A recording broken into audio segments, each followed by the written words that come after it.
Hello viewer, स्वागत है आपका मेरे YouTube channel study with doctor Pawan Oberoi पर। मैं doctor Pawan Oberoi, head of department faculty of commerce, Bhagwati college Meerut. Viewers, आज इस वीडियो में मैं देखिए दो तरीके से क्वेश्चंस आपको दे रहा हूं और दो तरीके से ही वीडियो अपलोड करूंगा।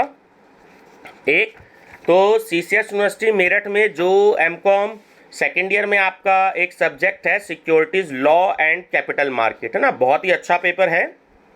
तो इसका मैं जो है आपसे पार्ट सेकंड डिस्कस करूंगा, क्योंकि मैंने रात को कल जो है क्वेश्चन बैंक का पार्ट 1 डिस्कस किया था। अब मैं इस वीडियो में क्वेश्चन बैंक का पार्ट 2 डिस्कस कर रहा हूं। दूसरा, क्योंकि ये क्वेश्चन आपके टीजीटी, पीजीटी और एनटीए नेट में भी आते हैं और इसमें से बहुत सारे क्वेश्चन ऐसे हैं जो टीजीटी, पीजीटी और एनटीए में आए हुए हैं, तो वो इस क्वेश्चन में इंक्लूड कर लिए गए हैं, बस ईयर मेंशन नहीं है। ठीक है, तो आप अब पढ़ेंगे तो आपको वास्तव में बहुत सारी नॉलेज होगी इस क्वेश्चन पेपर को पढ़ने से, क्योंकि बहुत ही अच्छा पेपर है।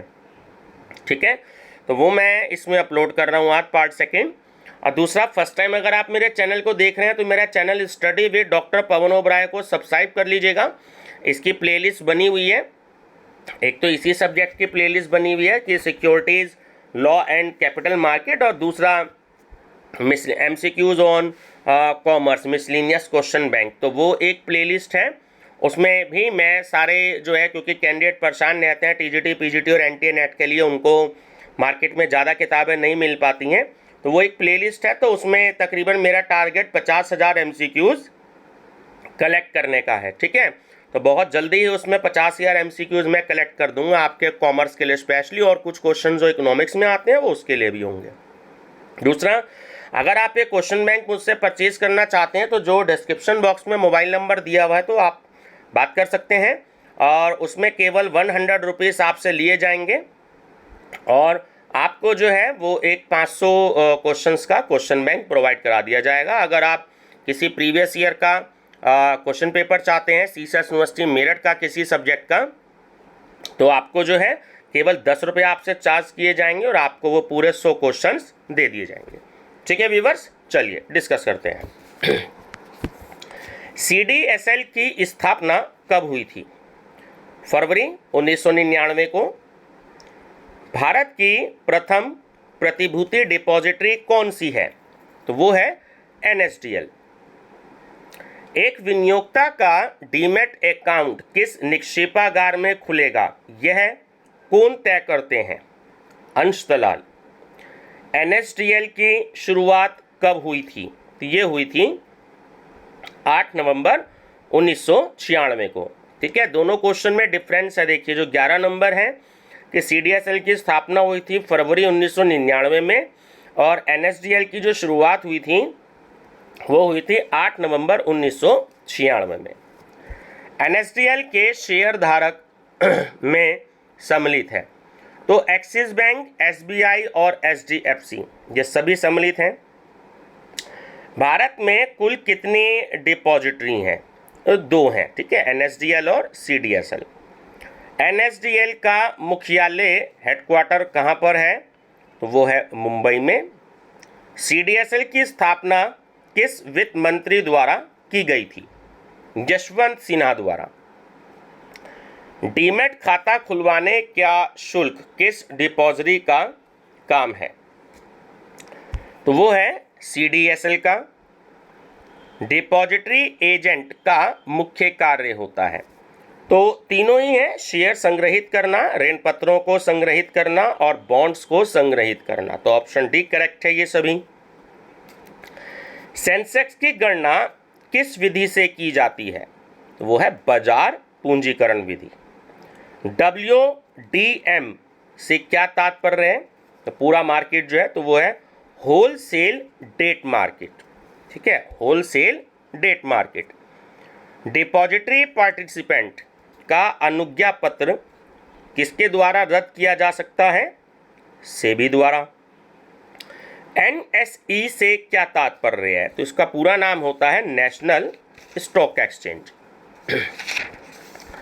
सेबी का गठन सर्वप्रथम 12 अप्रैल 1988 को निम्न में से किस विधान के द्वारा किया गया? तो वो किया गया अंतरिम प्रशासनिक आदेश के द्वारा। निम्नलिखित में से कौन सा सेंसेक्स में उतार चढ़ाव के लिए जिम्मेदार नहीं है? तो देखिए, ना तो मौद्रिक नीति है, ना वर्षा है और ना राजनीतिक अस्थिरता है। तो सही आंसर है ऑप्शन डी, इनमें से कोई नहीं।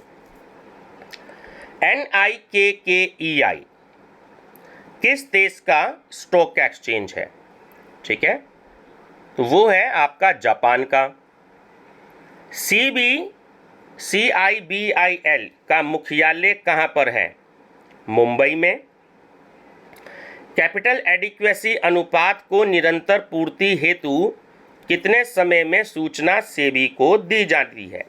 6 महीने में। निष्पादन अधिकारी की नियुक्ति कौन करता है? सेबी। लेखा पुस्तकों का रिकॉर्ड पोर्टफोलियो प्रबंधक द्वारा कितने समय तक रखना आवश्यक है? 5 वर्ष तक। निवेशक कहलाता है, तो देखिए, ना तो वो डीलर्स कहलाता है, ना सट्टेबाज कहलाता है, ना ट्रेडर्स कहलाता है। तो सही आंसर है इनमें से कोई नहीं। किसी भी कंपनी में कॉर्पोरेट गवर्नेंस का अनुपालन संबंधी प्रमाण पत्र जारी किया जाता है। तो देखिए, वो तो चार्टर्ड अकाउंटेंट भी जारी कर सकता है और कंपनी सचिव भी जारी कर सकता है। तो सही आंसर है दोनों में से कोई भी। देखिए, बॉन्ड्स हो सकते हैं, तो इसमें स्टूडेंट्स थोड़ा सा मेरे को कन्फ्यूज़न है ना। दोबारा कभी क्वेश्चन आएगा तो मैं आपको बताऊंगा। 1 करोड़ रुपए से अधिक मूल्य के दावे प्रस्तुत किए जाते हैं, तो वो राष्ट्रीय आयोग। ठीक है। सेबी को कानूनी मान्यता कब प्राप्त हुई? सेबी को कानूनी मान्यता कब प्राप्त हुई? तो ये हुई सन 1992 को। ठीक है। इनमें से कौन भारतीय बहुराष्ट्रीय कंपनी है? देखिए, भारतीय पूछ रहा है तो वो डाबर है।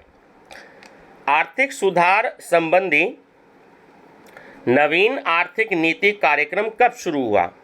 जुलाई 1991 में।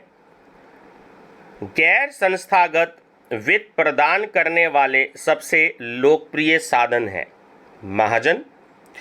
एक देश में अच्छे पूंजी बाजार का विकास निर्भर करता है। तो देखिए, तीनों ही ऑप्शन बिल्कुल सही है कि लोगों की बचत करने की आदत पर, लोगों की निवेश करने की आदत पर और लोगों के उद्यमिता गुण पर। तो सही आंसर है ऑप्शन डी, ये सभी। सेबी की प्रारंभिक पूंजी कितनी थी? वो थी 7.5 करोड़। ठीक है। सेबी की प्रारंभिक पूंजी प्रदान की गई थी, तो देखिए IDBI, ICICI और IFCI है ना, तो इन सभी ने दी थी। मुद्रा बाजार एक अवधि की वित्तीय व्यवस्था वाला बाजार है। बिल्कुल, एक मुद्रा बाजार एक अल्प अवधि की वित्तीय व्यवस्था वाला बाजार है, बिल्कुल सत्य है। सरकारी व अर्ध सरकारी प्रतिभूतियों का क्रय विक्रय किया जाता है, तो वो है आपका गिल्ट एंड बाजार। प्राथमिक बाजार में अंश पूंजी को कंपनी द्वारा जारी किया जाता है, तो वो प्रत्यक्ष निवेशक को किया जाता है। फेमा संबंधित है। देखिए, फेमा का पूरा नाम आप सभी जानते ही हैं, फॉरेन एक्सचेंज मैनेजमेंट एक्ट। प्राथमिक बाजार वह बाजार है जहां ऑप्शन ए प्रतिभूतियों का नव निर्गमन किया जाता है। एक कंपनी के लिए पूंजी निर्माण में प्राथमिक बाजार की भूमिका है, तो सार्थक है। बुक बिल्डिंग का प्रबंध मुख्यतः किसके द्वारा किया जाता है? तो वो अग्रणी प्रबंधक एवं बुक रनर के द्वारा किया जाता है। कौन सा प्राथमिक बाजार का कार्य है? तो देखिए, तीनों ही हैं। मर्चेंट बैंकर की नियुक्ति और निर्गमन के लिए बैंकर की नियुक्ति और रजिस्ट्रार एवं ट्रांसफर एजेंट की नियुक्ति, तो ये सभी कार्य हैं। सेबी का क्षेत्रीय कार्यालय स्थित है, तो देखिए वो नई दिल्ली में भी है, कोलकाता में भी है और अहमदाबाद में भी है ना। तो सही आंसर है ये सभी। सेबी भारत में प्रतिभूति और वित्त का नियामक बोर्ड है, तो यह कथन है बिल्कुल सत्य है। भारतीय प्रतिस्पर्धा आयोग की स्थापना कब हुई? तो वो हुई सन 2002 में। सबसे कम लागत पर मध्यस्थ सेवाएं उपलब्ध कराने वाला दलाल कहलाता है। तो देखिए, उसको हम कहते हैं ऑनलाइन स्कंध दलाल। ठीक है। एक स्कंध विपणि में प्रतिभूतियों का क्रय विक्रय नियत नियमों और विनियमों के अनुसार ही किया जाता है। तो ये भी कथन बिल्कुल सत्य है। OTCEI विपणि संबंधित है। तो ये जो एक्चुअली छोटी कंपनियों से संबंधित है। सेबी द्वारा OTCEI की मान्यता कब की गई थी, समाप्त कब की गई थी? 31 मार्च 2015 को। ध्यान रखना, सेबी ने OTCEI की मान्यता को समाप्त कर दिया है 31 मार्च 2015 को। पूंजी बाजार में मध्यस्थ को चुकता अंश पूंजी का न्यूनतम धारक कितने प्रतिशत होना आवश्यक है? 5%। शेयर बाजार में प्रतिभूतियों को सूचीबद्ध करने का तात्पर्य है, तो वो है एक्सचेंज में प्रतिभूतियों का क्रय विक्रय दोनों। मर्चेंट बैंकर कहलाते हैं, तो वो प्रतिभूतियों के निर्गमन के प्रबंध के संलग्न विशेषज्ञ फर्म। ऋण प्रतिभूतियों की रेटिंग नियत करती है, तो वो क्रेडिट रेटिंग एजेंसी। भारत में प्रतिभूति निर्गमन की सबसे अत्यंत लोकप्रिय विधि है, तो वो है प्रविवरण विधि। ठीक है। सार्वजनिक निर्गमन से संबंधित नियामक एजेंसी कहलाती है। तो देखिए, सेबी भी कहलाती है, कंपनी रजिस्ट्रार भी कहलाती है और स्कंद विपणि यानी स्टॉक एक्सचेंज भी कहलाती है। तो सही आंसर है ये सभी। आईपीओ में प्रवर्तकों का अंशदान कितने प्रतिशत से कम नहीं होना चाहिए? तो वो निर्गमन आकार का 20%। ठीक है। स्कंद विपणि में लेन देन के तरीकों में शामिल है, तो ये तीनों ही हैं, अनुबंध करना भी, अंश दलाल का चयन भी और क्रय विक्रय का आदेश देना, तो ये सभी शामिल होते हैं। सेबी के दिशा निर्देश अनुसार एक कंपनी अपने अंशों को प्रीमियम पर निर्गमित कर सकती है अगर, तो ए और बी दोनों ऑप्शन सही है कि कंपनी का पिछला रिकॉर्ड अच्छा है और कंपनी पिछले 3 वर्ष से लगातार लाभांश डिविडेंड का भुगतान कर रही है। तो ऑप्शन सी सही है, ए और बी दोनों। स्कंद विपणि की प्रमुख भूमिका किसके रूप में होती है? पूंजी निर्माण के रूप में। सूचकांक बाजार की वास्तविक प्रवृत्ति को दर्शाते हैं, बिल्कुल सत्य है। S&P NS निफ्टी कितने स्टॉकों की चाल को दर्शाती है? 50, बहुत इंपॉर्टेंट है। ठीक है, 50 की। एक सूचकांक के निर्माण से जिन पहलू का ध्यान रखा जाता है वो हो सकते हैं, तो तीनों ही हो सकते हैं। अंश दलाल की उपलब्धता को, विश्वसनीयता को और बाजार की सही स्थिति की जानकारी निवेशकों को पहुंचाने की व्यवस्था। तो सही आंसर है ये सभी। एक सार्वजनिक निर्गमन में व्यापारी बैंकर्स की भूमिका किसके रूप में होती है? अग्रणी प्रबंधक के रूप में। स्विंग ट्रेडर्स कौन से अंशधारी कहलाते हैं? तीनों ही कहलाते हैं, जो कुछ दिनों के लिए ही अंश क्रय करते हैं, जो कुछ माह के लिए ही अंश क्रय करते हैं और जो उम्मीद से अधिक लाभ या हानि होने पर अपना पैसा निकाल लेते हैं। तो तीनों ही ऑप्शन जो है बिल्कुल सही है स्विंग ट्रेडर्स के बारे में। ठीक है, चलिए नेक्स्ट है स्कंद विपणि के सदस्य कार्य कर सकते हैं। तो देखिए, वो प्रतिनिधि सदस्य के रूप में भी, व्यक्तिगत रूप में भी और साझेदारों के रूप में भी। ठीक है, तो इनमें से किसी भी रूप में कार्य कर सकते हैं। ठीक है। किसी एक देश की कंपनी का दूसरे देश में किया गया निवेश कहलाता है प्रत्यक्ष विदेशी निवेश। जब एक निवेशक अपने देश के बाहर संपत्तियों और प्रतिभूतियों का आयोजन करता है तो वो कहलाता है विदेशी पोर्टफोलियो निवेश। वर्तमान में कुल कितना प्रत्यक्ष विदेशी निवेश है? तो वो है वित्तीय वर्ष 2019-20 में $73.46 बिलियन है। भारत में वर्ष 2020 में प्रत्यक्ष विदेशी निवेश में कितने प्रतिशत की वृद्धि दर रही है? 18%। भारत में सबसे अधिक विदेशी निवेश किस देश से आता है? ध्यान रखिएगा, मॉरिशस से। भारत में सबसे अधिक विदेशी निवेश जो है वो मॉरिशस से आता है।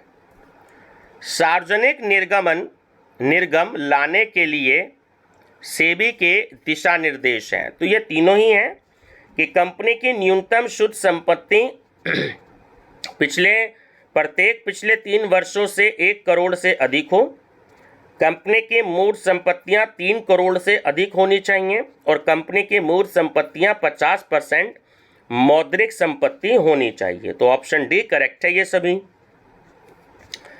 ऐसे कौन से देश हैं जहां पर भारतीय रुपए का मूल्य अधिक है?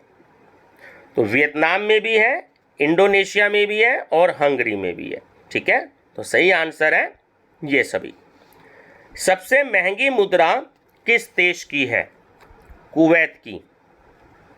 सबसे सस्ती मुद्रा किस देश की है? ईरान की। देखिए दोनों क्वेश्चन बड़े इंपॉर्टेंट हैं, ध्यान रखिएगा कि सबसे महंगी मुद्रा जो है वो कुवैत की है, ठीक है, और सबसे सस्ती मुद्रा जो है वो ईरान की है।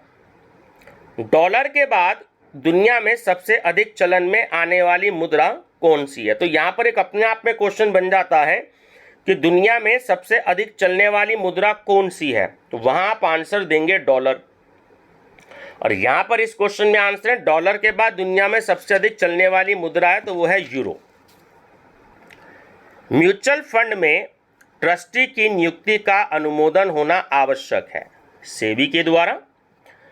कंपनी की अंश पूंजी का अनिवार्य अंकेक्षण 3 माह में होना आवश्यक है, तो यह कथन है बिल्कुल सत्य। स्टॉक एक्सचेंजों का कौन नियामक नहीं है? तो वो है डिपॉजिटरी अधिनियम। भारत में स्टॉक एक्सचेंज का बाजार स्वरूप है तो वो है अपूर्ण प्रतियोगिता बाजार।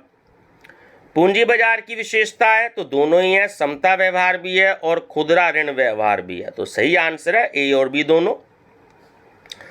भारत में सर्वप्रथम कंप्यूटराइज्ड स्टॉक एक्सचेंज का जनक माना जाता है, तो माना जाता है OTCEI को, ठीक है। किसी भी देश की आर्थिक स्थिति का बैरोमीटर होता है तो वो होता है स्टॉक मार्केट। SCRA का पूर्ण रूप है तो वो है securities contract regulation act. Stock exchange के कार्यों और मामलों पर नियंत्रण करता है तो वो है SCRA 1956। Stock consumer regulation act securities contract act 1956, ठीक है। नए एक्सचेंज को खोलने के लिए कौन अनुमति प्रदान करता है? केंद्रीय सरकार। किसी प्रतिभूति को निवेश हेतु चयन करते समय जीडीपी एक तर्कसंगत अर्थव्यवस्था विश्लेषक घटक है क्योंकि इससे प्रकट होता है, वो होता है अर्थव्यवस्था की स्थिति। दीर्घकालीन वित्त पूर्ति के लिए कौन सी प्रतिभूति श्रेष्ठ रहती है? तो देखिए ऋण पत्र भी श्रेष्ठ रहते हैं, बॉन्ड्स भी श्रेष्ठ रहते हैं और प्रतिज्ञा पत्र भी। तो सही आंसर है ऑप्शन डी ये सभी। पूर्वाधिकारी अंश में पूंजी वापसी या शोधन कब संभव होता है? 7 वर्ष बाद। SPN की फुल फॉर्म है तो वह है सिक्योर्ड प्रीमियम नोट्स, ठीक है, सिक्योर्ड प्रीमियम नोट्स। बिना ब्याज ऋण पत्र या बॉन्ड्स को कहते हैं तो कहते हैं हम डीप डिस्काउंट बॉन्ड्स। अगाऊ सौदे जिसे हम फॉरवर्ड कॉन्ट्रैक्ट्स कहते हैं पर मार्जिन होता है नहीं। फ्यूचर अनुबंध जो फ्यूचर कॉन्ट्रैक्ट्स होते हैं उसमें कैसा व्यवहार होता है? नियमित। फॉरवर्ड कॉन्ट्रैक्ट में व्यवहार होता है तो वो होता है ओटीसी में। सट्टेबाजी में निवेश होता है तो आभास पर भी और टिप्स पर भी और भेदिया सूचना पर, इन सभी पर। विकल्प होते हैं तो देखिए विकल्प दोनों तरीके के होते हैं, पुट ऑप्शन भी होता है और कॉल ऑप्शन भी होता है। ठीक है, तो सही आंसर है ए और बी दोनों। विक्रय का विकल्प कहलाता है तो वो कहलाता है पुट ऑप्शन।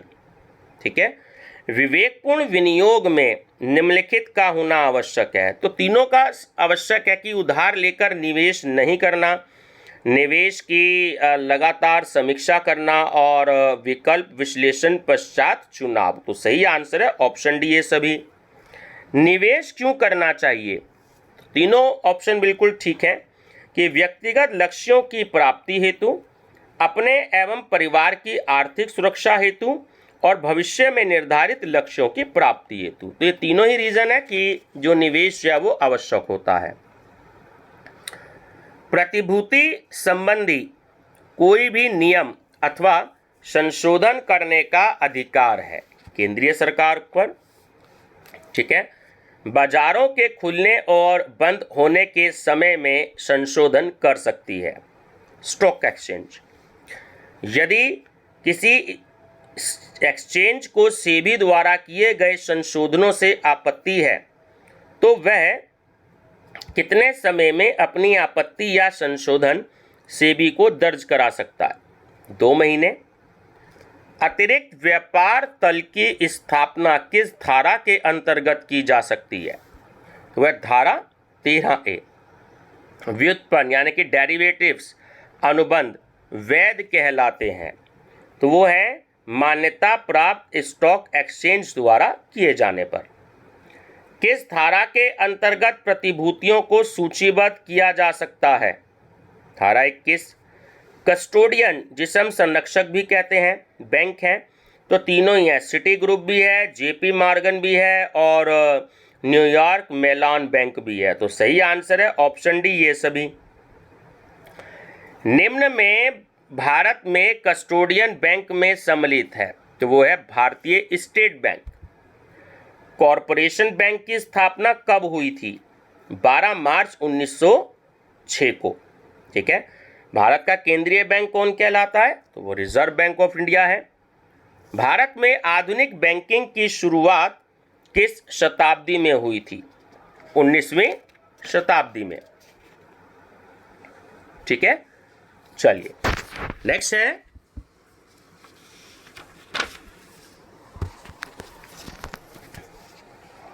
नेक्स्ट क्वेश्चन है कि प्रतिभूतियों में अवांछनीय लेन देन को रोकने के लिए कौन सा कानून पारित हुआ? तो वो हुआ प्रतिभूति संविदा विनियम अधिनियम 1956। प्रतिभूति संविदा विनियम अधिनियम 1956 में प्रथम संशोधन कब हुआ? सन 2004 में। भारतीय प्रतिभूति और विनिमय बोर्ड द्वारा अनुमोदित स्कीम के अनुसार मान्यता प्राप्त स्टॉक एक्सचेंज के सदस्यों के व्यापार करने में अधिकारों से स्वामित्व तथा प्रबंधन के पृथक्करण के रूप में किस धारा में परिभाषित किया गया है? वो किया गया है धारा 2AB। प्रतिभूति के कानून पर विधान की प्रमुख बातें हैं तो तीनों ही हैं कि स्पॉट लेन देन को विनियमित करने के लिए और प्रतिभूति धारकों के पूर्व अनुमोदन के तहत प्रतिभूतियों को सूची से हटाना और वर्तमान क्लियरिंग हाउस के स्थान पर क्लियरिंग कॉरपोरेशन की स्थापना करना। तो ऑप्शन डी करेक्ट है ये सभी। तो व्यूअर्स इस वीडियो में बस इतना ही, आगे जो है पार्ट 2 इतना है, तो नेक्स्ट वीडियो में मैं आपसे डिस्कस करूंगा, नहीं तो वीडियो जो है वो एक्चुअली थोड़ी सी ज़्यादा बड़ी हो जाएगी। तो अगले जो क्वेश्चंस हैं वो मैं अगली वीडियो में आपसे डिस्कस करूंगा। ठीक है व्यूअर्स, वीडियो पसंद आए तो लाइक शेयर सब्सक्राइब ज़रूर करिएगा। Thank you.